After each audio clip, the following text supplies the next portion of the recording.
بسم الله الرحمن الرحیم. د خبرونو سرچکی د پاکستان پر مهمو نظامی اډو د افغان ځواکونو هوایي بریدونه،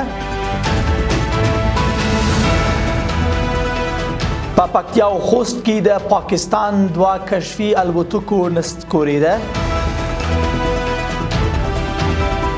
او د ملي موزیم ته د 156 رغول شوي تاریخي آثارو لیږد.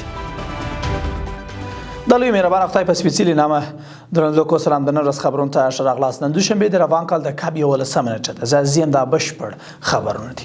د ملي دفاع وزارت وایي چې د هیواد هوایي ځواکونو یو ځل بیا د راولپندي په نورخان قرارګاه د کوټې بلوچستان د 12 قلوردو قرارګاه د خیبر پختونخوا مهمند ایجنسي د خویزو کمپ او د غلنی نظامی قرارګاه د اغیزمنو هوایي بریدونو هدف ګرځولې ده. دغه هوایي بریدونه تیر شپه او نن په کابل، بګرام او ځینې نورو سیمو کې د پاکستان ملیشو د هوایي تیریو په ځواب کې ترسره شوي دي. د ملي دفاع وزارت ویان د استراتیژیکو اطلاعاتو او نشراتو رئیس مفتی عنایت الله خوارزمي وایي چې تیر شپه افغان ځواکونو د پکتیا ولایت د دند پټان ولسوالۍ د شپولي په سیمه کې او همدارنګه د خوست ولایت د علي شیر ولسوالۍ اړوندو سیمو کې د پاکستانی ملیشو دوه کشفي الوتکې په جلا توګه نسکوري کړې دي.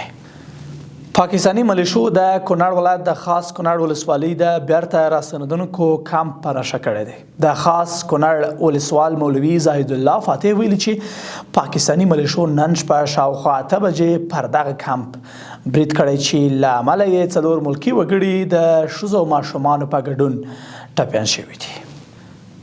او وروستۍ خبره چې د اطلاعاتو او کلتور وزارت وایي چې 156 تاریخي آثار له ترمیم، پاککاري، ثبت او راجستر وروسته د دې وزارت د لرغونپوهنې ریاست له لورې ملي موزیم ته ولېږدول شول.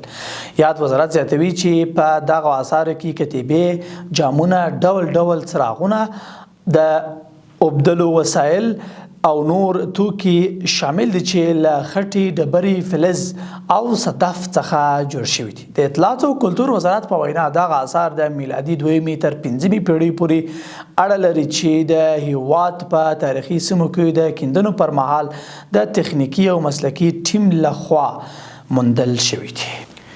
قدرمنو لیدونکو له ملتیا مو مننه. تر بیا ښه وخت او ښې چارې.